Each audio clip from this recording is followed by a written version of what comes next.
બીહે નહીં લગાર રે, મહિમથવાની ગોરી રે ફોડી, આશા કરીએ લાડ રે.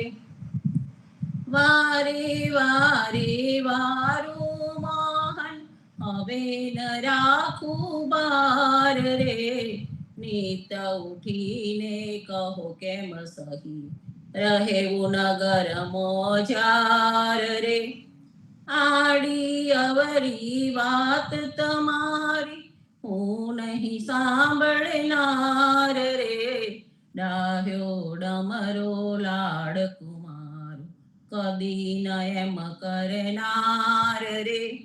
મારો કાનજી ઘરમાં રમતો, ક્યાંય દીઠો બહાર રે. દહીં દૂધના તો માટ ભર્યા છે, દૂજે નહીં લગાર રે. સાને કાજે મળીને આવી છે 10-12 રે. નરસૈયાના સ્વામી સાંભળ્યા, જૂઠી વ્રજની નાર રે. જસોદા તારા કાન કુંવર, સાદ કરીને વાર રે. હે અખિલ બ્રહ્માંડમાં એક તો શ્રી હરિ, જુજવે રૂપે અનંત વાસે. દેહમાં દેવ તું, તેજમાં તત્વ તું, શૂન્યમાં શબ્દ થઈ વેદવાસે. હે પવન તું, પાણી તું, ભૂમિ તું, બુદરા, વૃક્ષ થઈ ફૂલી રહ્યો આકાશે. વિવિધ રચના કરી અનેક રસ લેવાને, શિવ થકી જીવ થયો એ જ આશે. હે વેદ તો એમ વદે, શ્રુતિ સ્મૃતિ શાખ દે, કનક કુંડલ વિશે વેદના હોય. ગાટ ગળિયા પછી નામ રૂપ જુજવા, અંતે તો હેમનું હેમ હોય. હે વૃક્ષમાં બ્રિજ તું, બ્રિજમાં વૃક્ષ તું, જો પટંતરો એ જવાસે. બને નરસૈયો તમો પ્રેમ તણી શોધના, પ્રીત કરું પ્રેમથી પ્રગટ થાશે. હે અખિલ બ્રહ્માંડમાં એક તો શ્રી હરિ, જુજવે રૂપે અનંત પાસે. વૈષ્ણવ જન તો તેને રે કહીએ જે, પીર પરાઈ જાણે રે. પર દુખે ઉપકાર કરે તો એ મન અભિમાન આને રે.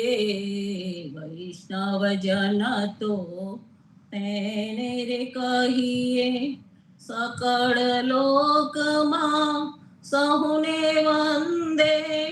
નિંદા ન કરે કેની રે, વાચ કાચ મન નિશ્ચલ રાખે. ધન ધન જનની તેની રે. વૈષ્ણવ જન તો તેને રે કહીએ, સમદ્રષ્ટિને તૃષ્ણા ત્યાગી, પર શ્રી જેને માત રે. જીવાત કી સત્ય ન બોલે, પરધન નવ ચાલે હાથ રે. વૈષ્ણવ જન તો તેને રે કહીએ, મોહ માયા વ્યાપે નહીં જેને, દ્રઢ વૈરાગ્ય જેના મન મારે. રામ નામ સુતાળી રે લાગી, સકળ તીરથ તેના તન મારે. વૈષ્ણવ જન તો તેને રે કહીએ, વર્ણ લોભીને કપટ રહિત છે, કામ ક્રોધ નિવાર્યા રે. બણે નરસૈયો તેનું દર્શન કરતા, કુળઈ કોતેર તાર્યા રે. વૈષ્ણવ જન તો તેને રે કહીએ છે, પીડ પરાઈ જાણે રે. હે જળ કમળ છાંડી જાને બાળા, સ્વામી હમારો જાગશે, જાગશે તને મારશે મને, બાળ હત્યા લાગશે. કઈ રે બાળક તું માર્ગ ભૂલ્યો, કે તારા વેરીએ વળાવ્યો, નિશે તારો કાળજ ફૂટ્યો, અહીંયા તે સીધા આવ્યો. નથી નાગણ હું માર્ગ ભૂલ્યો, નથી મારા વેરીએ વળાવ્યો, મથુરા નગરીમાં જુગટુ રમતા, નાગનો શીશ હું હાર્યો. રંગે રૂડો રૂપે પૂરો, દિશંતો કોડીલો કોડામણો, તારી માતાએ કેટલા જન્મ્યા, તેમાં તું અળખામણો. મારી માતાએ બેઉ જન્મ્યા, તેમાં હું નટવર નાનડો, જગાડ તારા નાગને મારું નામ છે કૃષ્ણ કાનુડો. લાખ સવાનો મારો હાર આપું, આપું તુજને દોરિયો, એટલું મારા નાગથી છાણું, આપું તુજને ચોરિયો. શું કરું નાગણ હાર તારો, શું કરું તારો દોરિયો, સાને કાજે નાગણ તારે, કરવી ઘરમાં ચોરિયો. ચરણ ચાપી મૂછ મરડી, નાગને નાગ જગાડ્યો, ઉઠો ને બળવંત કોઈ, બારને બાળક આવ્યો. બેઉ બળિયા બાથે વળગિયા, કૃષ્ણે કાળી નાગ નાથિયો, સહસ્ત્ર ફેન ફૂફવે જેમ, ગગન ગાજે હાથિયો. નાગણ સહુ વિલાપ કરે જે, નાગને બહુ દુઃખ આપશે, મથુરા નગરીમાં લઈ જશે પછી, નાગનો શીશ કાપશે. બેઉ કર જોડી વિનવે સ્વામી, મૂકો અમારા કંથને, અમે અપરાધી કાંઈ ન સમજ્યા, ન ઓળખ્યા ભગવંતને. ખાડબરી છગ મોતીડે રે, શ્રી કૃષ્ણને રે વધાવ્યા, નરસૈયાના નાથ પાસેથી, નાગને નાગ છોડાવ્યા. હે જળ કમળ છાંડી જાને બાળ, સ્વામી હમારો જાગશે. જીવનજી મહારાજ માગું શરણું તમારું, શરણું તમારું રામ શરણું તમારું. જીવનજી મહારાજ માગું શરણું તમારું. કૃષ્ણદાસને ભક્તિ આપી, સર્વે ભક્તોની કષ્ટી કાપી, બોજા ગુજરનો ઉદ્ધાર કી.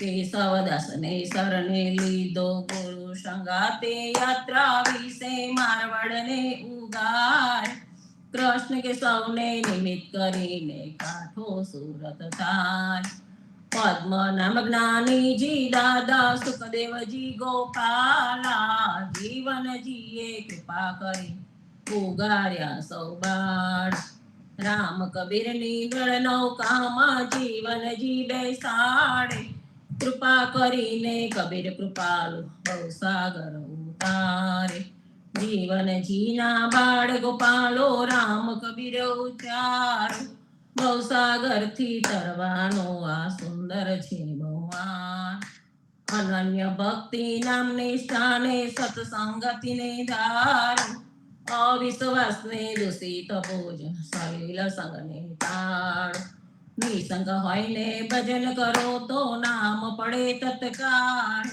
મુજ પાપીને શરણે લીધા એવા દીન દયાળ સદગુરુ જીવન છો નિજ નામ જીવન કૃષ્ણ જીવન રામ સદગુરુ જીવન છો નિજ નામ જીવન કબીર જીવન રામ પરમા બાપર કૃપા કરીને કાનમ પાલો વારી જીવનજી મહારાજ માગું શરણ તમારું સ્વામી કૃપા કરો અતિ ગણી સ્વામી રે મારા સ્વામી કૃપા કરો અતિ ગણી બાજો કુવિચાર અચલ ભક્તિ દેતા હે જે છે મુક્તિ ભંડાર પાએ લાગી કરું વિનંતી સ્વામી કૃપા કરો અતિ ગણી સ્વામી રે મારા સ્વામી કૃપા કરો અતિ ગણી બાજો કુવિચાર અચલ ભક્તિ દેતા હે જે છે મુક્તિ ભંડાર પાએ લાગી કરું વિનંતી આનંદ આરતી હરખ અપારા હરિજન આયે મેરે પ્રાણ આધારા સંતો દર્શન ત્રણ તાપ નિવાર જન્મ મરણ ભવ સાગર તારે શાક પાક મલી ભોજન પાવ સંત સંગત મલી હરિ ગુણ ગાવ ઘેર ઘેર મંગલ હાથ બધાય જન જીવન તા બલ બલ જાય આનંદ આરતી હરખ અપાર હરિજન આય મેરે પ્રાણ આધાર 24 બાંધો જીવના દેવ રઘુપતિ કી આન વાટ ઘાટ રક્ષા કરો છોડાવો ચારે ખાન જીવનજી છોડાવો ચારે ખાન સદગુરુ શ્રી જીવનજી મહારાજ ને રામ કબીર સ્વામી પરિવાર ને રામ કબીર સર્વે સંતો ભક્તો ને પ્રભાતના રામ કબીર આગળ વાંચન લઉં છું સંત દર્શન માંથી કૃષ્ણ દર્શન સદગુરુ શ્રી જીવનજી મહારાજના જીવન ચરિત્રને શબ્દ રૂપે આલેખતા શ્યામદાસજીએ તેમના જીવનના અનેક પાસાઓને વર્ણવ્યા છે. આવા જ એક પ્રસંગનું તેમણે સુંદર વર્ણન કર્યું છે. કોઈક એક સમયે જીવનજી મહારાજના નિજજનો પ્રતિમાંથી એક અતિ મહાપવિત્ર પ્રેમબીની એકલ સુરી નિરાલી એકાએક સ્ત્રી ભક્ત હતી. તેના મનમાં એક વિચાર વારંવાર આવ્યા કરતો હતો. આ મહાભોળી સ્ત્રી ભક્તને પોતાના સદગુરુ શ્રી જીવનજી મહારાજ વિશે અનેક વિચારો આવ્યા કરતા હતા. આટલા મહાન તત્વજ્ઞાની નિરાળા સદગુરુ મળવાથી આ સ્ત્રી ભક્ત અત્યંત પ્રભાવિત થઈ ગયા હતા. ઉપરાંત આટલી સુંદર સમાજ રચના અને વ્યવસ્થા જોઈને આ બહેનના મનમાં એવા વિચાર આવતા કે આવા મહાન સંત પુરુષ ખરેખર કોણ હશે? આટલી સુંદર અને ઉચ્ચ વિચારધારાને ગુજરાતમાં પ્રસાવનાર સંત પુરુષ એવા સદગુરુ જીવનજી મહારાજ ખરેખર કોણ હશે? આ પ્રશ્ને અનેક વિચારો આવવા લાગ્યા. એક સમય આવા વિચારોમાં ઊંડા ઉતરી ગયા અને ભાવ સમાધિમાં આ ભોળી સ્ત્રી ભક્તને સુંદર આભાસ થયો. સદગુરુ શ્રી જીવનજી મહારાજ તેમણે સ્વપ્નમાં કહ્યું કે હે ભોળી બહેન, હું જ્યારે સૂઈ જાઉં ત્યારે મને જોવા માટે આવજો. આવો સુંદર અનુભવ થતાં જ આ ભોળી સ્ત્રી ભાવ સમાધિમાં જાગૃત થયા અને તરત ત્યાં જીવનજી મહારાજ પડ્યા હતા તે કમરામાં ગયા અને મોઢે માથે સૂઈ ગયેલા જીવનજી મહારાજના મુખ ઉપરથી કાપડનું આવરણ ઊંચું કરીને જોવા ગયા તો સ્તબ્ધ થઈ ગયા. પૂર્ણ સ્વરૂપ મોર મુગટ અને પિતાંબરધારી પરમાત્માના દર્શન થયા. કરોડો સૂર્યની માફક શોભતા મુરલીધરધારી ના દર્શન કરીને આ બહેન ધન્યતા અનુભવવા લાગ્યા. આ સ્વરૂપને હૃદયમાં ધારણ કરી લીધું અને તેમની તમામ શંકા અને સંશયો દૂર થયા અને વધુને વધુ પ્રેમપૂર્વક ભક્તિ તેઓ કરવા લાગ્યા. રામ કબીર સર્વ સંતોને પ્રભાતના રામ કબીર સદગુરુ શ્રી જીવનજી મહારાજને રામ કબીર હેત કૃપાને રામ કબીર સર્વે સંતો ભક્તોને પ્રભાતના રામ કબીર. રામ કબીર સદગુરુ જીવનજી મહારાજને રામ કબીર, નામદેવ કબીરને રામ કબીર, પદ્મનાભ ભગવાનને રામ કબીર, અધ્યારોજી મહારાજને રામ કબીર, હેત કૃપાને રામ કબીર, સ્વામી પરિવારને રામ કબીર, સર્વે સંતો ભક્તોને પ્રભાતના રામ કબીર. સંતો સાખી ગ્રંથની સાખીનું ભાવાર્થ સમજતા પહેલા આપણે સંપૂર્ણનું ગાન કરીએ. રામાનંદે જે કહી સો સુનિદાસ કબીર, સો સદગુરુ કહી જીવના ભજ સીતાપતિ રઘુવીર, જીવન જી ભજ સીતાપતિ રઘુવીર. રામાનંદે જે કહી સો સુનિદાસ કબીર, સો સદગુરુ કહી જીવના ભજ સીતાપતિ રઘુવીર, જીવન જી ભજ સીતાપતિ રઘુવીર. સાખી ગ્રંથના ચતુર્થ અંગ અત શ્રી પ્રબોધ કા અંગની સાખી નંબર 5 અને 6 તેનું ગાન કરીએ, તેનો ભાવાર્થ સમજીએ અને તેને સમજવાનો પ્રયત્ન કરીએ. પોપટ બાયો પાંજરે માર કહાયો રામ, છાંડ દિયો જબ જીવના તબ નહીં રામ નામ, જીવન જી તબ નહીં રામ નામ. પોપટ બાયો પાંજરે માર કહાયો રામ, છાંડ દિયો જબ જીવના તબ નહીં રામ નામ, જીવન જી તબ નહીં રામ નામ. આ સાખીમાં સદગુરુ જીવનજી મહારાજ આપણને સમજાવે છે કે પોપટને પાંજરામાં પૂરીને તેને મારીને બળજબરીથી રામ બોલતા આપણે શીખવીએ, પણ જ્યારે તેને આપણે છોડી મૂકીએ ત્યારે તે રામનું નામ લેશે નહીં. તેમ પાખંડી કપટીઓને ધાક ધમકીથી કે ગમે તે રીતે રામ નામની ભક્તિ કરવાનું બતાવીએ તો પણ જ્યારે તેઓ આપણાથી છૂટા પડે ત્યારે રામ ભક્તિ કરવાનું બંધ કરી દેશે. સાખી નંબર 6. અલારાસી જીવના તાસુ કેસો રા, તન મન અર્પે ભાવસો તારસી રદી છે પાય, જીવન જે તાસી રદી છે પાય. અલારાસી જીવના તાસુ કેસો રા, તન મન અર્પે ભાવસો તાસી રદી છે પાય, જીવન જી તાસી રદી છે પાય. આ સાખીમાં સદગુરુ જીવનજી મહારાજ આપણને સમજાવે છે, આપણને કહે છે કે જેનામાં ભગવાન પ્રત્યે ખરાબ ભાવ હોય તેવાને માટે ભક્તિ કે સન્માર્ગની અપેક્ષા કેવી રીતે રાખી શકાય? તાસુ કેસો રાહ, સન્માર્ગની અપેક્ષા કેવી રીતે રાખી શકાય?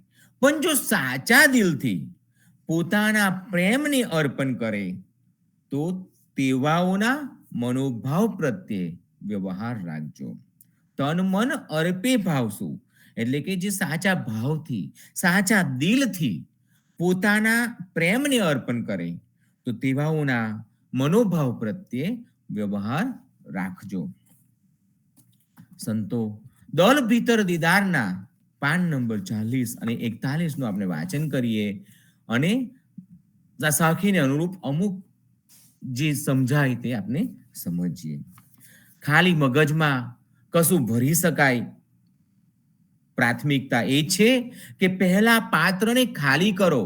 આપના મગજમાં જે બધું છે, જે ભરેલું છે તે પહેલા ખાલી કરો અને જગ્યા થાય તો બીજો સામાન મૂકી શકાય. જગ્યા થાય તો આપને જે ભગવાન પ્રત્યેની ભક્તિ છે એ બધું મૂકી શકાય.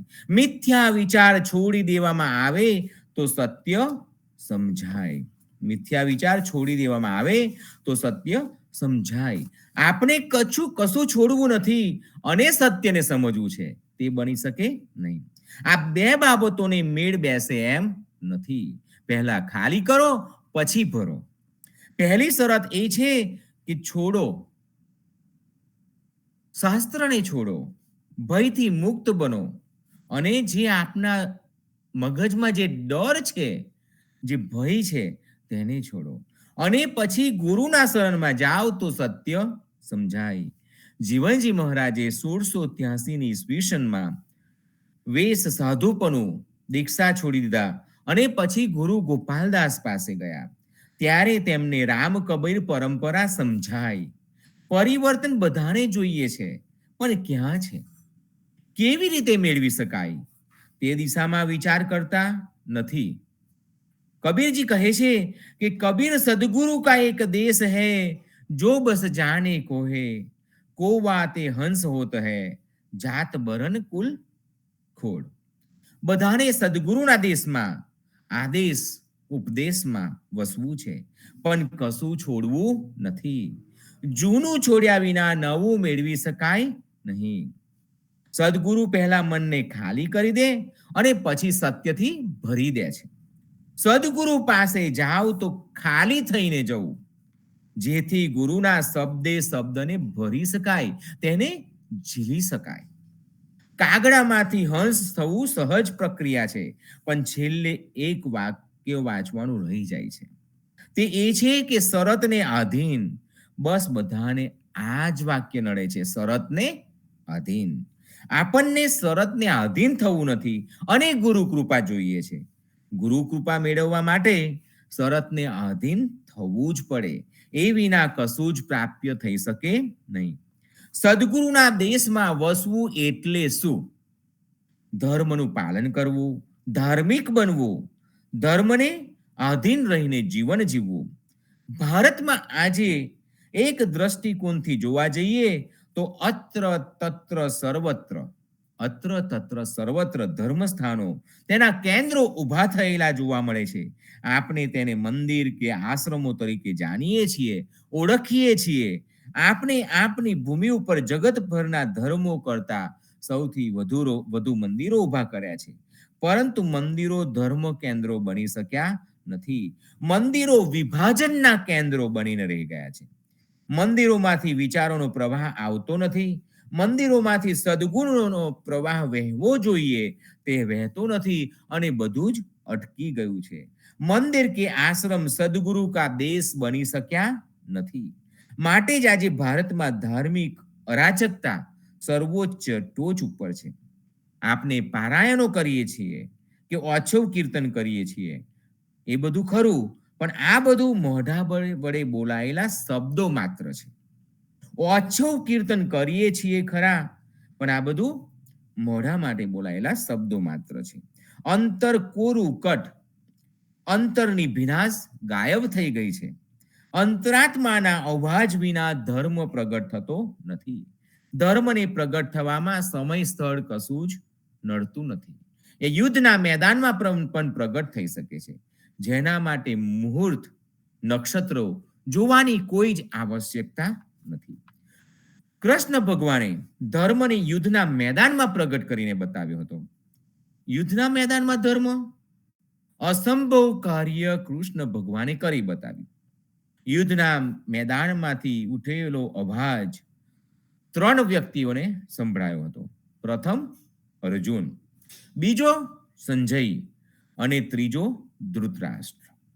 ગીતા તો 3 વ્યક્તિઓએ એક સાથે સાંભળી, પણ ત્રણેયના મત એક ન થઈ શક્યા. અર્જુન દિલથી સાંભળતો હતો. તે અંતરના અવાજને અનુસરતો હતો. તે વધુને વધુ સાંભળવા માટે જિજ્ઞાસુ હતો. ક્રમશઃ તેની જિજ્ઞાસા વધુ પ્રબળ બનતી ગઈ અને પ્રશ્નો ઉદ્ભવ્યા. કૃષ્ણ ભગવાને પ્રશ્નો પૂછ્યા, શંકા ઉદ્ભવી અને એ બધી શંકા, એ બધા પ્રશ્નોનું કૃષ્ણ ભગવાને નિવારણ કર્યું. અર્જુન તેનાથી તૃપ્ત થઈ ગયો. ધૃતરાષ્ટ્ર આ જ શબ્દો સાંભળીને બોલી પડ્યો, અરે, આ કૃષ્ણ અર્જુનને મારા પુત્રો વિરુદ્ધ ઉશ્કેરી રહ્યો છે. કૃષ્ણ ઉપર ભરોસો કરી ન શકાય. તેને કૃષ્ણ ઉપર સહેજે વિશ્વાસ ન હતો. જ્યારે અર્જુન સંપૂર્ણ શરણાગતિથી સાંભળતો હતો. વાસ્તવમાં જોઈએ તો આ શું દર્શાવે છે? આપણી વાણી આપણા સંસ્કારો અને વિચારોનું દર્પણ છે. મુખમાંથી બોલેલા શબ્દો આપણા સંસ્કારો અને આપણા વિચારોનું દર્પણ છે. આથી જ આપણી વાણી અને વિચારોને હંમેશા પવિત્ર રાખવા. સદગુરુના દેશમાં વસવાટ કરવાની આ એક સૌથી મોટી શરત છે. ગુરુની પાસે જવા માત્રથી આત્મકલ્યાણ થઈ જશે એ બહુ જ મોટો ભ્રમ છે. કૃષ્ણ બધાનો છે. પાંડવો પાસે કૃષ્ણ હતો, પરંતુ કૌરવો તરફ કૃષ્ણને અંશ માત્ર પણ ઈર્ષાભાવ ન હતો. દુર્યોધનને માગ્યા મુજબ કૃષ્ણે પોતાનું સમગ્ર સૈન્ય આપી દીધું. ઈશ્વર પ્રસન્ન થઈને કંઈક માગવાનું કહે ત્યારે ભલભલાની વિવેક બુદ્ધિને લખવો મારી જાય છે. આપણે ક્યારેય એ માટે તૈયાર જ નથી હોતા. દુર્યોધન પ્રલોભનને વશ થઈને આવ્યો હતો. અર્જુન દાસભાવથી હીનતાથી આવ્યો હતો. માટે તેને કૃષ્ણને માગી લીધા.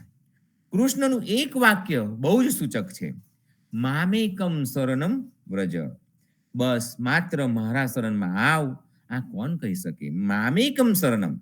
એવું તો આજે ઘણા બધા બોલે છે. ધર્મગુરુઓ, રાજકારણીઓ, પંડિતો, મૌલવીઓ. અરે, આઈસિસનો આતંકી વડો પણ એ જ બોલે છે.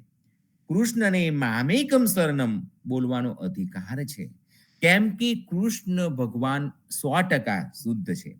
વ્યક્તિ કે પ્રાણી માત્ર માટે પણ તેની પાસે ભેદ નથી.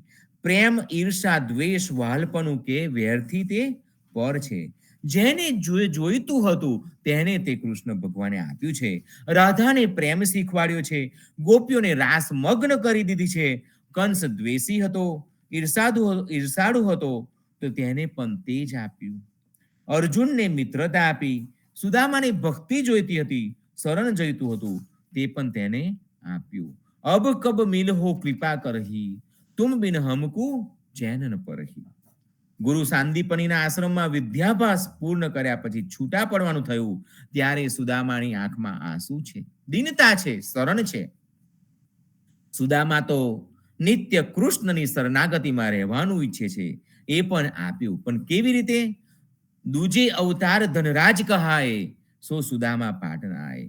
એક આખો યુગ વીતી ગયો પણ શરણ આપ્યું. છેક પાટણમાં માગતા તો બધા જ હોય છે, પણ ઈશ્વર પાસે પણ ક્યારે અને શું માગવું છે તે બહુ ઓછા લોકો જાણે છે. કૃષ્ણ આપે છે એ ચોક્કસ છે. રૂકમણીને રાણી બનવું હતું તો તેને રાણી બનાવી, પણ જે પ્રેમ રાધાને આપ્યો તે રાણીઓને મળ્યો? એ પ્રશ્ન છે. ના, એ મળ્યો નથી. વિચારી લો, સદગુરુના દેશમાં વસવું હોય તો વિચાર, વાણી અને આચરણથી શુદ્ધ રહેવું પડે. હંમેશને માટે, નિત્ય, દરેક ક્ષણે માટે જ સદગુરુ જીવનજી મહારાજે વિચાર, વાણી અને આચરણથી આપણને જુદા પાડ્યા છે. અહીંયા આચારો પરમો ધર્મ નામની નાની પુસ્તિકા વાંચવાનો સર્વેને અનુરોધ છે. જીવનજી મહારાજે પણ ચારિત્ર્યને મહત્વ આપી તેનું બંધારણ આપણને આપ્યું છે. જગતમાં માનવીઓની ભીડ જામેલી પડી છે, પરંતુ શુદ્ધ ચારિત્રવાન લોકોનો દુષ્કાળ વર્તાય છે. આ વાત સત્યયુગ કે કળિયુગમાં એક સમાન છે. રામના સમયમાં રાવણ વગેરે હતા, કૃષ્ણના સમયમાં કંસ વગેરે, અને આજે ત્રાસવાદીઓ. ત્રાસવાદીઓનો કોઈ ધર્મ નથી કે કોઈ ચારિત્ર નથી. જીવનજી મહારાજે જે ચારિત્ર રૂપી પ્રવાહ વહેવડાવ્યો છે, આપણે આ પ્રવાહમાં તરવાનું છે. નદીના પ્રવાહમાં તરવું હોય તો તરવાના તમામ સિદ્ધાંતોનું પાલન કરવું પડે. એ જ રીતે આ ભવસાગર તરવા માટે સાચા મનુષ્યના ચારિત્રના લક્ષણોનું પાલન કરવું પડે, તો જ ભવસાગરને પાર પાડી શકાય. સંતો જીવનવાણીના એક અંગમાં પણ પાન નંબર 4849 પર આપણને આવું સંભળાયું છે કે ઘણા લોકો ક્રિયાકાંડ કરે તેથી પોતે પડે અને બીજાને પણ પાડે ડુબાડે. માટે જ અત્યંત કર્મકાંડ ક્રિયાકાંડ કરનાર વર્ગના બ્રાહ્મણોથી આપણને જીવનજી મહારાજે અડગ રાખ્યા છે. શાંતિ એટલે શું, તે કેવી રીતે મળે? વિષ્ણુના નામોમાં એનું એક શાંતિ છે. વિષ્ણુના જે સહસ્ત્ર નામ એમાંનું એક શાંતિ છે. સીતાના 1000 એનું એક નામ પણ શાંતિ છે. આમ ભગવાનમાં, સીતામાં, રામમાં, નામમાં નિવૃત્તિ અને ભગવાનમાં રચ્યા પચ્યા રહેવું, તેનું નામ સાચી શાંતિ. તે કેવી રીતે મળે? આવી શાંતિ રામ બાણ વાગ્યા હોય ત્યારે મળે, સદગુરુના બાણ વાગ્યા હોય ત્યારે મળે. ગુરુ કૃપાથી ઈશ્વર કૃપા મળે અને ઈશ્વર કૃપાથી શાંતિ મળે. ગુરુની કૃપાથી આપણને ભગવાન મળે અને ભગવાનની કૃપાથી આપણને શાંતિ મળે. દુઃખ में सुमिरन सब करे, सुख में करे न कोई, जो सुख में सुमिरन करे दुख काहे का होय. शब्दे ही मारा दही परा, शब्दे ही छोड़ा राज, जिन शब्द मेरा मानिया तिनका सरिया काज. માણસે વ્યવહારમાં કેવી રીતે જીવવું જોઈએ જેથી તેને બંને બાજુથી વિકાસ અને લાભ મળે. સુખ દુઃખ લાભ હાનિ આ બધું વિધિના હાથમાં હોય છે. રામ રાખે તેમ રહેવું. દુઃખમાં સુખ અને સુખમાં દુઃખ હોય છે. જીવનજી મહારાજે જીવતા અને મરતા શીખવાડ્યું છે, પણ દુર્ભાગ્યવાળાથી તે જીવાતું નથી. સદાય આનંદમાં રહેવું, સદભાવ, સદવિચાર, સત્કાર્ય, ભજન ભક્તિ, સંસારના કાર્યો નીતિથી કરવા. ભલે લાભ હાનિ થાય પણ ભગવાનને ન ભૂલો. અહર્નિશ હરિસ્મરણ ચાલુ રાખો.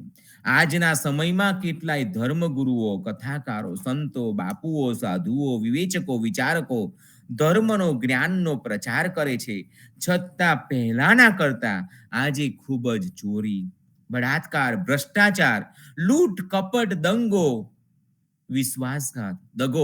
વિશ્વાસઘાતના કેસ વધી રહ્યા છે.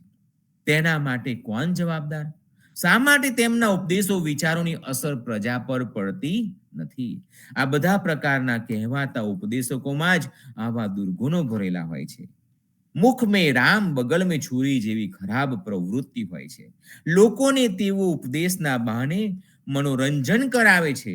આને માટે જવાબદાર મૂર્ખ, અણસમજુ, ભણેલા કે અભણ બધા જ હાજી કહેવાવાળા જવાબદાર છે. શ્રોતા 4 પ્રકારના હોય છે. પહેલા પોપટ જેવા, બીજા કોયલ જેવા, ત્રીજા કાગડા જેવા અને ચોથા હંસ જેવા. પોપટ જેવા શ્રોતા કથામાં સાંભળેલી વાતો કરે પણ તે વર્તન ન કરે. પોપટ બાંધ્યો પાંજરે અને એને આપણે રામ રામ કહેતા શીખવાડીએ, પણ જે પોપટ છૂટી જાય તો રામ નામ બોલે જ નહીં. બીજા કોયલ જેવા શ્રોતાઓ કથા વાર્તામાં પોતાને ગાવાનો લાભ મળે એટલા પૂરતા ભાગ લે. કોયલ જેવા કથા વાર્તામાં કોયલ જેવું ગાન કરે, ગાય અને ગાવાનો લાભ મળે એટલા પૂરતા જે કથામાં ભાગ લે કે આપણે ત્યાં જઈને કંઈક ગાઈશું, કોયલ જેવા મધુર સ્વરે આપણે કોયલ કંઠે કંઈક ગાઈશું એટલા માટે આવે. ત્રીજા શ્રોતા કાગડા જેવા હોય છે. કાગડા જેવા શ્રોતા કથાકારની ખામીઓ જ ખોડે, ટીકાઓ કરે પણ સાચી વાત સમજે નહીં. જે કથાકારે આપણને જે સમજાવ્યું છે, જે કહ્યું છે તે સમજે નહીં. અને કથાકારે આમ કહ્યું, કથાકારે પેલું કહ્યું હતું પણ એનો ભાવાર્થ સમજે નહીં.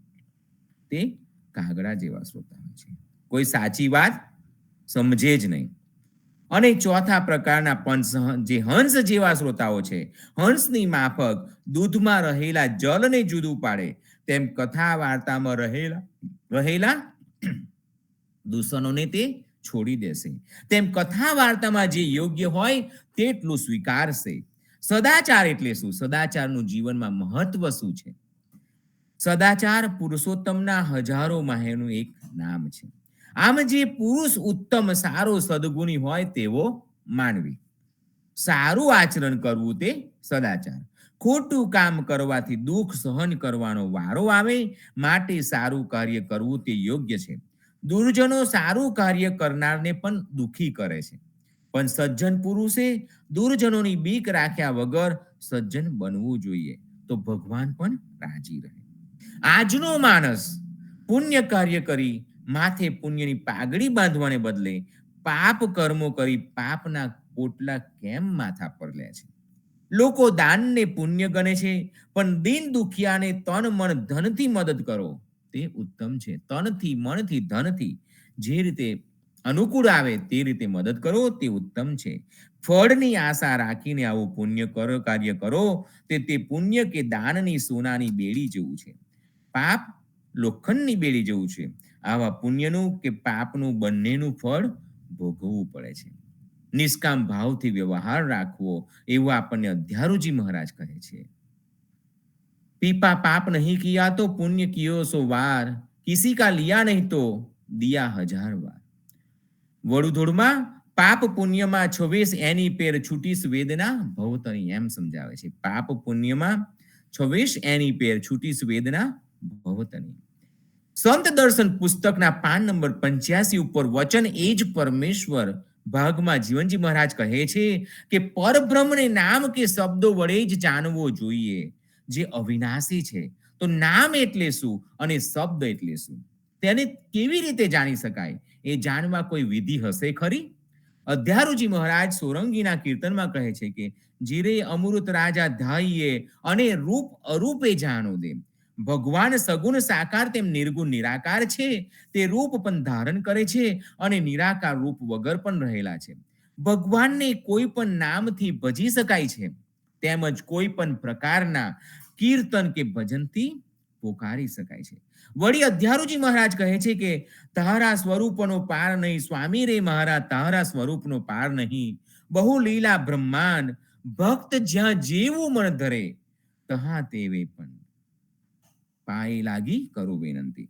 તુલસીદાસે મદન ગોપાલના મંદિરે કૃષ્ણને બદલે રામના દર્શનની ભાવના કરી, એટલે કૃષ્ણે તેમને રામના રૂપે દર્શન દીધા હતા.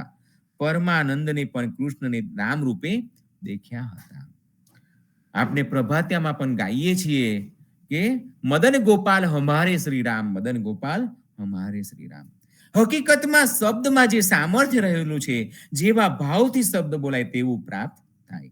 માટે જ શબ્દને શબ્દ બ્રહ્મ કહે છે. અધ્યારુજી મહારાજ વડુદોડમાં કહે છે કે શબ્દ બ્રહ્મ રે પરબ્રહ્મ શું રાતોએ, માતોએ તાહેરા નામ સુએ. અને હિંદોલામાં કહે છે કે કવિ શબ્દ બ્રહ્મ વિનવે પરબ્રહ્મ રાય અવિધાર. તાકાતમાં શબ્દ નહીં, પણ શબ્દ દ્વારા રહેલા તમારા આત્માના પોકારમાં છે. તે બળ મેળવવા માટે કોઈ વિધિની જરૂર નથી, પણ સદગુરુ દ્વારા મળેલા ભગવાન નામથી તમે અંતરથી પોકારો તો ભગવાનને પામી શકાય છે. ભગવાન સાધન સાધ્ય નથી, પણ કૃપા સાધ્ય છે. માટે ભગવાનને મેળવવા માટે કોઈ ખાસ વિધિ નથી. ભગવાનની કૃપા ક્યારે કોની ઉપર થાય તે કહી શકાય નહીં. અધ્યારુજી મહારાજ કહે છે કે ભોલી ભગતે ભેટિયો તુરે બ્રહ્મા રૂલી રે, પ્રત્યક્ષ પરબ્રહ્મ અનાથ. ભોળા ભક્તને ભગવાન કૃપા કરીને મળે છે. ચતુરાઈ કરીને ભગવાનને છેતરવાથી ભગવાન મળતો નથી. નરસિંહદાસ મહારાજનું રૂપ ધારણ કરીને જીવનજી મહારાજ પ્રગટ થયેલા, મનસુખ માસ્તરનું રૂપ લઈને રણછોડજી આવેલા. ભગવાનની લીલા અનેરી છે, પણ ભગવત પ્રાપ્તિ માટે ધમ પછાડા ન કરવા. તે તો તમને 24 કલાક મળતો રહે છે. પૂજ્ય અદુનાથ મહારાજ કહેતા હતા કે ભગવાનની કૃપાનું અવલોકન કરતા શીખો. સુખ કે દુઃખ ગમે તે અવસ્થામાં ભગવાનની કૃપા જ સમજવી. કબીર કબીર ક્યાં કરે ખોજો આપ શરીર, 5 ઇન્દ્રિય વશ કર તું હે દાસ કબીર.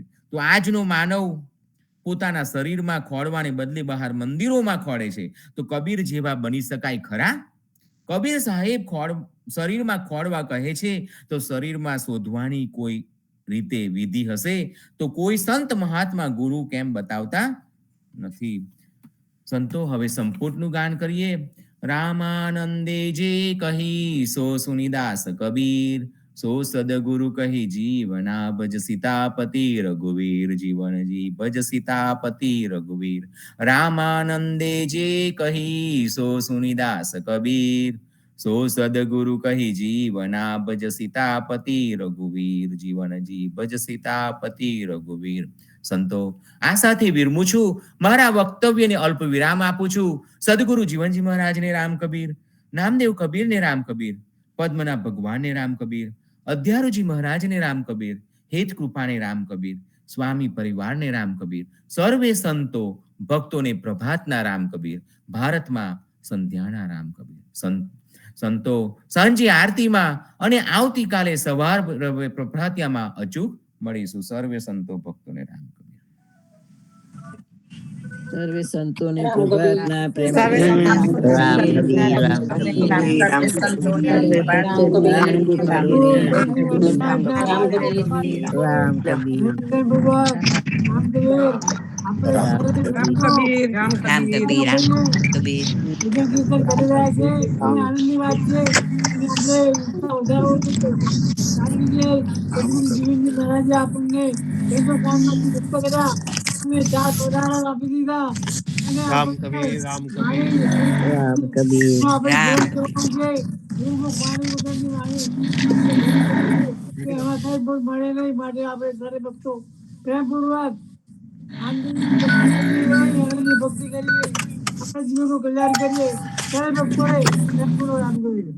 રામપૂર્વક રામ કબીર, રામ કબીર, રામ કબીર,